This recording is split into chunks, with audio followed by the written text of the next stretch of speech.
আওয়ামী লীগ সভানেত্রী এবং বাংলাদেশের সাবেক প্রধানমন্ত্রী রীতিমতো আন্তর্জাতিক মিডিয়াতে ঝড় তুলেছেন। যেন তেন ঝড় নয়, এটাকে আপনি সুনামি বলতে পারেন। এটাকে আপনি মরুভূমির সবচেয়ে ভয়ানক যে ঝড়, যেটিকে সাইমুম বলা হয়, সাইমুম বলতে পারেন, টর্নেডো বলতে পারেন। রাজনীতির ঠিক যে টর্নেডো বলতে যেটি বোঝায়, বাংলাদেশের রাজনীতিতে এখন এই মুহূর্তে অলনে ছাড়েন শেখ হাসিনার এই সাক্ষাৎকার রীতিমতো সেই টর্নেডোর মতো চলমান যা কিছু রয়েছে সব কিছুকে ঝুঁকির মধ্যে ফেলে দিয়েছে। আমরা জুলাই সনদ নিয়ে, তারপর জুলাই সনদ বাস্তবায়ন নিয়ে, গণভোট নিয়ে, পিআর নিয়ে, ফেব্রুয়ারি মাসের নির্বাচন নিয়ে, সংবিধান সংশোধন নিয়ে, আইনশৃঙ্খলা নিয়ে যে সকল আলোচনা গত 14 মাস ধরে করছিলাম, তার মধ্যে মনে হচ্ছিল যে আমাদের সব কিছু এভাবেই চলবে। এখানে কোনটা লাউ কোনটা কদু এগুলো নিয়ে আমরা বিতর্ক করব। ডক্টর মোহাম্মদ ইউনূস 5 বছর থাকবেন না 50 বছর থাকবেন, নাকি তিনি এই ফেব্রুয়ারি মাসে ইলেকশন করে চলে যাবেন, এই বিষয়গুলো নিয়ে যখন আমরা একেবারে নিজেদের তকদির, মনোভাব, কথাবার্তা একদম ফাইনাল করে ফেলেছি, ঠিক সেই সময়টাতে শেখ হাসিনা হঠাৎ করে অনেকগুলো আন্তর্জাতিক গণমাধ্যমে একই সঙ্গে সাক্ষাৎকার দিলেন। এটা হলো কি করে? এরকম ঘটনা তো ডোনাল্ড ট্রাম্প কখনো করতে পারেননি, আর পারবেনও না। কিংবা Bill Clinton, Barack Obama, George W Bush, বা ধরুন সেই যাকে বলা হয় ইংল্যান্ডে যদি আপনি সেই উইলিয়াম গ্লাডস্টোন থেকে শুরু করে একেবারে ঋষি সুনাক পর্যন্ত, কিংবা এখন বর্তমান যিনি প্রধানমন্ত্রী রয়েছেন কেয়ার স্টারমার পর্যন্ত, এদের জীবনে যখন তারা প্রধানমন্ত্রী ছিলেন, ঠিক নির্দিষ্ট সময়টিতে বা প্রেসিডেন্ট ছিলেন, রাষ্ট্র ক্ষমতায় ছিলেন, হঠাৎ করে তারা এইভাবে শেখ হাসিনার মতো অনেকগুলো এরকম আন্তর্জাতিক গণমাধ্যম, ভারত থেকে শুরু করে ইংল্যান্ড থেকে আমেরিকা, একই দিনে একই ইস্যু নিয়ে ডিজায়ার অনুযায়ী, মানে তাদের ডিজায়ার অনুযায়ী একটা সিঙ্গেল কাজ তারা করতে পেরেছেন, একটা ঘটনা দেখান তো। 2 নম্বর হলো যে তাদের যখন ক্ষমতা চলে গেছে কেউ তাদেরকে ডেকে জিজ্ঞাসা করেনি। এখন বলেন তো বিল ক্লিন্টন, বারাক ওবামা, কিংবা ধরুন সেই ইংল্যান্ডের আপনি 10 জন সাবেক প্রধানমন্ত্রী, এদের নামও কেউ জানে না, আমরা সবাই ভুলে গেছি তাদের নাম। আপনি থেরেসা মে কিংবা সেই টনি ব্লেয়ার, আপনি টনি ব্লেয়ারকে যদি টিকিট ভাড়া দেন, টিকিট পাঠান আর হোটেল ভাড়া দেন আর $5,000 আপনি দেন, আপনি বাংলাদেশে এনে আপনি তাকে একেবারে আপনার বাড়িতে নিয়ে যেতে পারবেন, বিয়ের অনুষ্ঠানে নাচাতে পারবেন। This is the reality. তো সেইখানে এবং সেই খবর, মানে টনি ব্লেয়ার আসছে, আমাদের বাংলাদেশে ছাপা হবে, কিন্তু ব্রিটেনের একেবারে রাস্তার যে ওপেনটি বাস্কুপ মাকড়া পত্রিকা, সেই পত্রিকায় টনি ব্লেয়ারকে নিয়ে কোনো খবর ছাপা হচ্ছে না, হবেও না। একমাত্র ফেসবুক, টুইটার হলো তাদের একমাত্র ভরসা। তো সেখানে বাংলাদেশে ক্ষমতাচ্যুত প্রধানমন্ত্রী, যাকে আমরা ফ্যাসিস্ট বলছি, যাকে আমরা ফাঁসিতে লটকাবো খুব তাড়াতাড়ি, যাকে আমরা ভারত থেকে ধরে আনবো, ধরে এনে তাকে আমরা এমন দৃষ্টান্তমূলক শাস্তি দেব যে শাস্তিতে সারা পৃথিবী কম্পমান হয়ে উঠবে এবং বাংলাদেশের মানুষ ভীত সন্তুষ্ট হয়ে যাবে যে একটা কাজের কাজ হয়েছে, বাপের বেটা দাদা মিয়া একটা কাজ করেছেন বটে। ঠিক সেই সময়টাতে এরকম একটা সাক্ষাৎকার, তাও আবার যেন তেন নয়, আপনার ইন্ডিপেন্ডেন্ট, ব্রিটেনের দ্য গ্রেটেস্ট এবং সবচেয়ে নামকরা প্রভাবশালী পত্রিকা দ্য ইন্ডিপেন্ডেন্ট, এএফপি, তারপরে এপি, হিন্দুস্তান টাইমস, রয়টার্স, মানে এই কথাগুলো কি আপনাকে নতুন করে বলতে হবে বলেন তো? অ্যাজ ইট ইজ, মানে বিশ্ব গণমাধ্যম বলতে এদেরকে বোঝায়। এর বাইরে টাইম ম্যাগাজিন, তারপরে সমপর্যায়ের টাইম ম্যাগাজিন, ওয়াশিংটন পোস্ট, এরপর যাকে বলা হয় টাইম ম্যাগাজিন, ওয়াশিংটন পোস্ট, এরকম দ্য টেলিগ্রাফ, এরকম আরও 3-4টা পত্রিকা আছে। তো এর আগে তো এখন শেখ হাসিনার সংবাদ ছাপা হলো, এর আগে তো ঠিক এই পত্রিকাগুলোতে সজীব ওয়াজেদ জয়ের সাক্ষাৎকার ছাপা হয়েছে। মানে এটা একটা মিরাকেল না? টোটাল জিনিসটা হিসাবগুলো সব এলোমেলো করে দিয়েছে। যে সরকার তাকে ফাঁসিতে লটকানোর জন্য, শেখ হাসিনাকে ফাঁসিতে লটকানোর জন্য একেবারে কনফার্ম যে আমাদের এখান থেকে তার বিরুদ্ধে যে সকল অভিযোগ আনা হয়েছে, অকাট্য প্রমাণ, 1400 লোক হত্যা করেছে ইত্যাদি ইত্যাদি আরও অনেক কিছু, কাজে ফাঁসি তো হবেই, ফাঁসি তো হবে, এতে কোনো সন্দেহ নেই।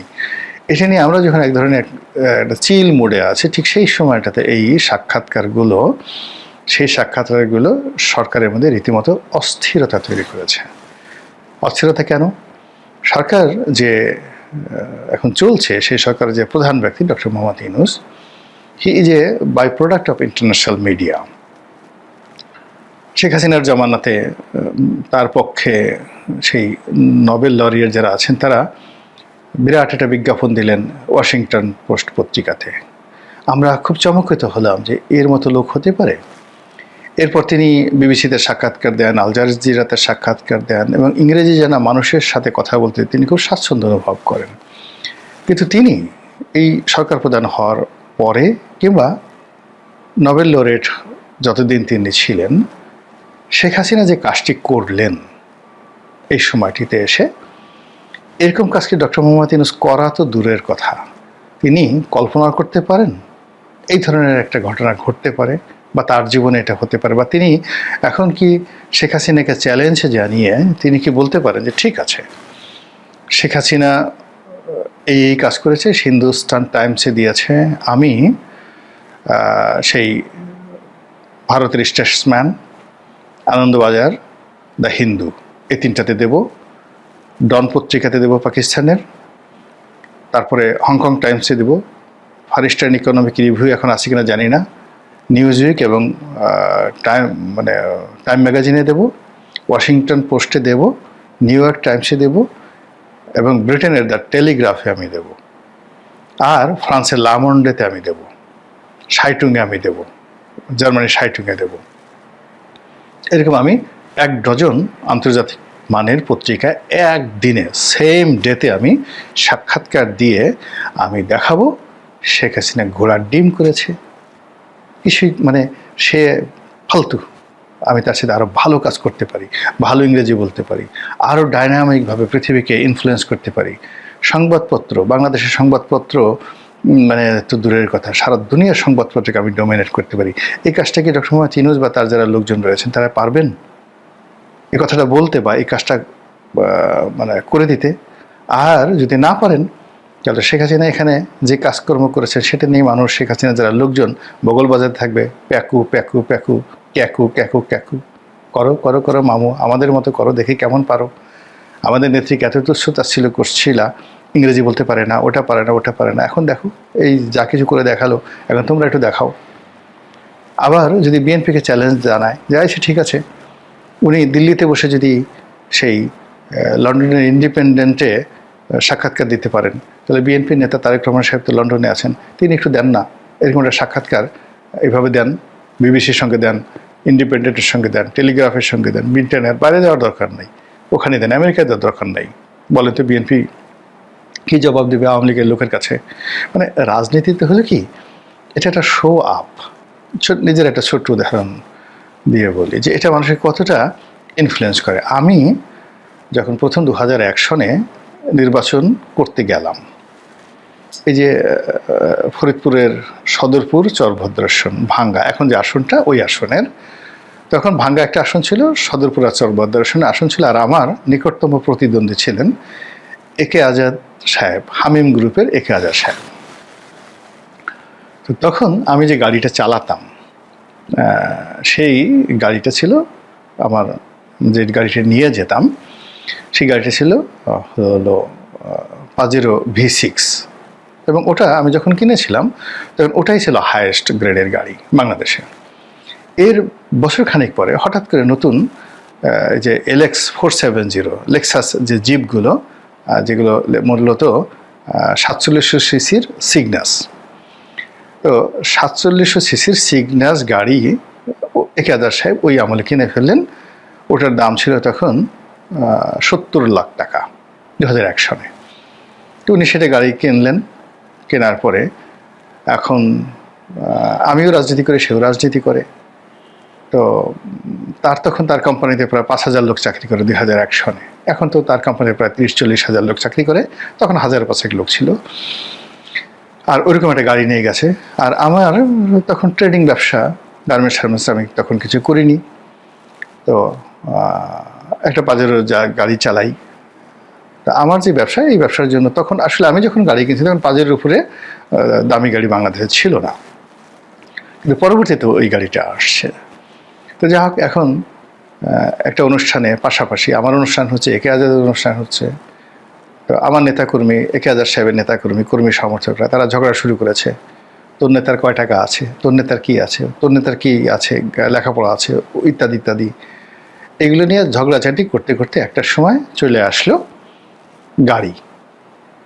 সেই তখন একে আজাদ সাহেবের লোকজন বলল যে, দেখ আমার নেতার গাড়ি কত সুন্দর, এই যে লেক্সাস V8 গাড়ি, আর তোর নেতা কি এটা পাজেরো গাড়ি চালায়, এটা গাড়ি হলো নাকি, এটা কলার পাতা। এখন আমার যারা নেতাকর্মী তারা খুব আহত হলো এবং রাতে এসে সার্কিট হাউসে, মানে সদরপুর যে ডাকবাংলাতে আমি থাকতাম, সেখানে এসে একেবারে কোনো কথা যে নেতা দরকার হলে আমরা কিডনি বিক্রি করে দেবো, আপনাকে ওই একে হাজার চেয়ে একটা ভালো গাড়ি কিনতে হবে, আদারওয়াইজ আমাদের মান সম্মান থাকে না। এবং আমাকে ঢাকায় এসে কি করতে হলো, সেই একে আজাদের যে গাড়ি তার চেয়ে আরও দামি গাড়ি লেক্সাসের সবচেয়ে আপগ্রেড একটা ভার্সন কিনে তারপরে সদরপুরে যেতে হলো।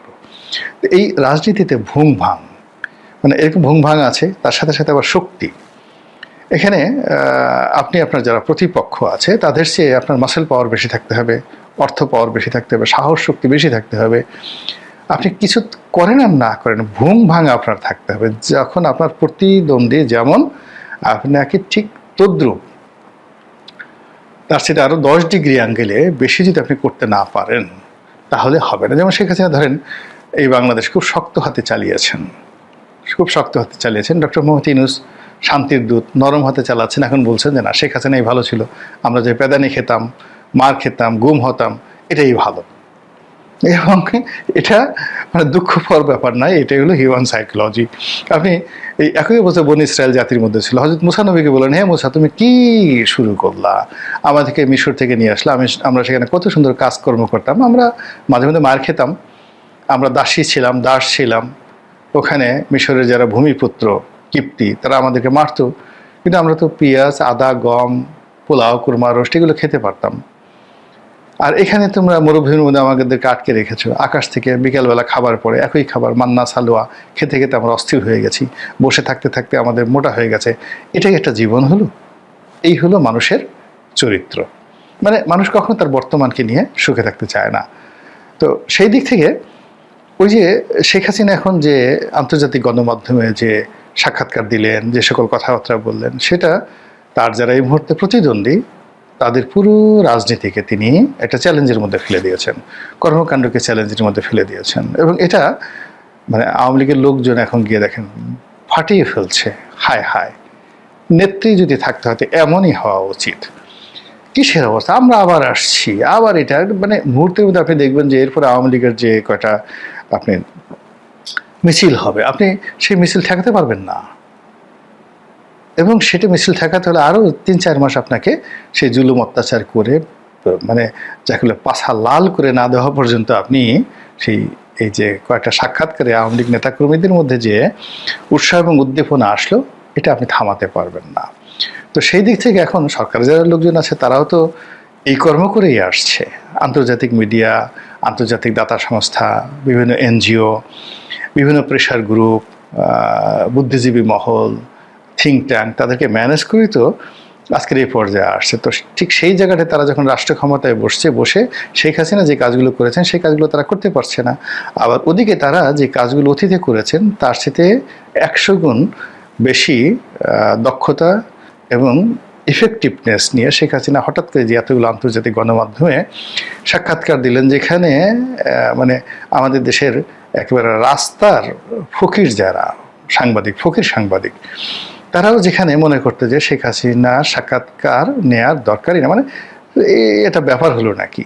তো সেখানে এই বড় বড় প্রতিষ্ঠানগুলোর সাথে তিনি যে সাক্ষাৎকার দিলেন, সেই সাক্ষাৎকার দিয়ে সরকার, বিএনপি, জামাত, এনসিপি তাদের সবাইকে রীতিমতো একটা চ্যালেঞ্জের মধ্যে ফেলে দিলেন যে নাও বাবা এবার দৌড়াও। এবং শেখ হাসিনা মানে এই কাজগুলো খুব ম্যাটিকুলাসলি করেন। আপনাকে একটা ছোট্ট উদাহরণ দিলে বুঝতে পারবেন। মানে মুন্নুজান সুফিয়ান নামে একজন শ্রমিক নেত্রী খুলনা অঞ্চলের, তো তাকে মন্ত্রী বানিয়ে দেওয়া হলো, শ্রম কল্যাণ মন্ত্রী। তা আমি খুব আশ্চর্য হলাম যে ওনাকে কেন মন্ত্রী বানালো। সে সারাদিন পান খায়, তারপরে শেষে শাড়ি পরে, শাড়ির নিচে যে একেবারে মানে গেও শাড়ি, যেহেতু তিনি শ্রমিক রাজনীতি করতেন, আর তার মানে যাকে বলা হয় ছায়াটা তিনি যে পরেন, নিচে যে পেটিকোটটা পরেন, পেটিকোটটা হলো ওই গ্রাম্য মহিলারা যেভাবে ধরেন হাঁটুর উপরে 1 ফিট উপরে পেটিকোট পরে ওইভাবে, তো উনি হাঁটুর উপরে 1 ফিট উপরে পেটিকোট পরছেন, তার নিচে পাতলা একটা 8 পরে শাড়ি পরছেন। ফলে নিচে তার পায়ের 1 ফিট পর্যন্ত দেখা যাচ্ছে একটা পঞ্চের স্যান্ডেল পরে তিনি পার্লামেন্টে আসেন, ওখানে করেন এবং সব জায়গায় পান খেতে থাকেন। আর মুখ মাশাল্লাহ সোপা, মানে যদি কাউরে গালি দিতেন কিসের সেফায়েতুল্লাহ, সেফুদা, বা এখন পিনাকি ঠেনাকি গালাগালি করে। এরা মনোজান সুফিয়া যদি গালাগালি শুরু করে, ওরা মানে রীতিমতো আত্মহত্যা করবে, এরকম ছিল তার মুখের ভাষা। রাগ হলে এরকম কথাবার্তা বলতেন। অনেক যোগ্য নেত্রী ছিলেন নিঃসন্দেহে, কিন্তু তাকে মন্ত্রী বানিয়ে দেওয়া হলো। তো আমি এটা নিয়ে একদিন একজন সচিবের সঙ্গে কথা বলছিলাম যে সচিব সাহেব এটা কেন হলো, কিভাবে হলো। তো তিনি বললেন যে দেখুন, আমরা যারা সচিব আমাদের মধ্যে একটা ভাবসাব আছে, টাই পড়তে হবে, কোট পড়তে হবে, ইংরেজিতে কথা বলতে হবে। তা আমাদেরকে আসলে এরকম দমন করার জন্য, একটা উচিত শিক্ষা দেওয়ার জন্য এরকম মুন্নুজান সুফিয়ানকে এখন মন্ত্রী বানিয়ে দেওয়া হয়েছে। এখন ওনার আন্ডারে যারা সচিব থাকবে তার তো এখন ওর পিছনে পিছনে ছাড় বলে জর্দা নিয়ে, পানির ডিব্বা নিয়ে আর চুন নিয়ে তার পিছিয়ে পিছিয়ে ঘোরা ছাড়া আর কোনো উপায় থাকবে না। তো সচিবদেরকে শিক্ষা দেওয়ার জন্য এর সেটা বড় আর হাতিয়ার হতে পারে না। This is Sheikh Hasina in 2009। এরকম অসংখ্য ঘটনা দেখে আসছি। তো এই যে দেখেন গত তার যে পালিয়ে যাওয়া, তারপর শেষে দিল্লিতে থাকা, লোদি গার্ডেনে ঘুরে বেড়া, প্রতিটা মুহূর্তে তিনি কোনো কথা না বলেও পুরো মিডিয়াকে, পুরো বাংলাদেশের প্রশাসনকে, পুরো সরকারকে, রাজনৈতিক দলগুলোকে তিনি পাগল বানিয়ে ফেলেছেন। পাগলে উন্মত্ত হয়ে মানুষ চলে গেছে টুঙ্গিপাড়াতে, চলে গেছে গোপালগঞ্জে, ধ্বংস করে ফেলতে হবে সব কিছু, 32 নম্বর মাটির সঙ্গে মিশিয়ে দিতে হবে, আওয়ামী লীগের অফিসে গিয়ে হেগে দিয়ে আসতে হবে, এত রাগ। তো হাগা শেষ, পেশাব করা শেষ, তারপর তিনি এমন চাল চাললেন, কে বা কারা গিয়ে সেই হাগা পায়খানা পেশাব নিজেদের পায়খানা নিজেরাই পরিষ্কার করলো। তারা সেখানে অফিস করবে, সব কিছু করবে। এখন সেই অফিসেরও নাম নাই, আওয়ামী লীগ অফিস ঝকঝক তকতকে করছে। তিনি এমনভাবে উত্তেজিত করলেন, 32 নম্বর ভেঙে ফেলা হলো। আমার কাছে তো মনে হচ্ছে যে শেখ হাসিনা ইচ্ছে করে এই কাজটি করছেন যেন 32 নম্বরটা ভেঙে ফেলা হয় এবং এটা গ্লোবালি সরকারের জন্য একটা লায়াবিলিটিস তৈরি হয়। It's a part of her master plan, তিনি চেয়েছেন। আর তারই ধারাবাহিকতায় এই যে পত্রপত্রিকাগুলোতে তিনি যে সাক্ষাৎকার দিলেন, সংগতকালীন এখন সরকারের কাছে একটা চ্যালেঞ্জ যে এটা নিয়ে সরকার কি বলবে। এখন যে প্রেস সচিব বাংলাদেশের সংবাদপত্রকে সকাল বিকাল তিনি উপদেশ দিতেন, এখন তিনি টেলিগ্রাফকে তিনি কি বলবেন, ইন্ডিপেন্ডেন্টকে কি বলবেন, রয়টার্সকে কি বলবেন। তিনি এপি বা এএফপি, তিনি এএফপির বাংলাদেশের ব্যুরো চিফ ছিলেন, যেখানে এএফপির হেড অফিস রিপোর্ট ছাপাচ্ছে। তিনি কি একটু শব্দ করতে পারেন এএফপি সম্পর্কে? প্রশ্নই আসে না। একজন মফস্বল সংবাদদাতা, কি প্রথম আলোর মফস্বল সংবাদদাতা, সে মতিউর রহমান কি করলো না করলো সেটা নিয়ে আলাপ আলোচনা করতে পারেন? প্রশ্নই আসে না। তো এরকম একটা পরিস্থিতির সৃষ্টি করেছে যাকে বলা হয় সরকারের মধ্যে। অন্যদিকে এই সরকারকে যারা প্রমোট করেছে বা বাংলাদেশকে নিয়ে আমেরিকা যে সকল বড় বড় প্ল্যান করছে, পেন্টাগন এই সামরিক বিমান পাঠাচ্ছে, সৈন্য পাঠাচ্ছে, তারপরে এখানে ট্রেনিং দিচ্ছে, যৌথ মহড়া হচ্ছে, আর কত কথাবার্তা শুনছি, সবগুলো হিসাব এই শেখ হাসিনার সাক্ষাৎকারের মাধ্যমে এলোমেলো হয়ে গেল, উলট পালট হয়ে গেল, উথাল পাতাল হয়ে গেল। ফলে সরকারের মধ্যে যেভাবে অস্থিরতা, ঠিক পেন্টাগন বলেন, এফবিআই বলেন, হোয়াইট হাউস বলেন, উইলসন সেন্টার বলেন, জর্জ সরোজের অফিস বলেন, কিংবা এই যে আমাদের ডোনাল্ড লু বলেন, পিটার ডি হাস বলেন, সবগুলোর ঘুম হারাম হয়ে গেছে। এই প্রথম মানে আমরা বাংলাদেশে আমরা যখন সংবাদপত্রে চাকরি করতাম, সরি টু সে আমরা একে অপরকে মানে যাকে বলা হয় অনেক কথা বলো, আমাদের পার্লামেন্টে অনেক কথা বলতো। একবার যাকে বলা হয় সালাউদ্দিন কাদের চৌধুরী, তিনি পার্লামেন্টে বললেন যে মাননীয় স্পিকার, আমি তো রীতিমতো সোদনা হয়ে গেলাম, রীতিমতো সোদনা হয়ে গেলাম। আমরা সংবাদপত্রেও যখন আমি খবরে চাকরি করতাম, তো একে অপরকে আমরা এই শব্দটা খুব ব্যবহার করতাম, অহরহ ব্যবহার করতাম। তো এখন শেখ হাসিনার এই সাক্ষাৎকার আমাদের কাকে কাকে শ্রদ্ধা বানিয়ে দিয়েছে আমি জানি না, কিন্তু পেন্টাগন বা আমেরিকান যারা লবিস্ট গ্রুপ রয়েছে তারা যে রীতিমতো শ্রদ্ধা হয়ে পড়েছে এবং তাদের মাথার উপরে রীতিমতো বজ্রপাত হয়েছে, এতে কোনো সন্দেহ নেই। মহান আল্লাহ আমাদের সবাইকে হেদায়েত দান করুন এবং হেফাজত করুন। আসসালামু আলাইকুম ওয়া রাহমাতুল্লাহি ওয়া বারাকাতুহু।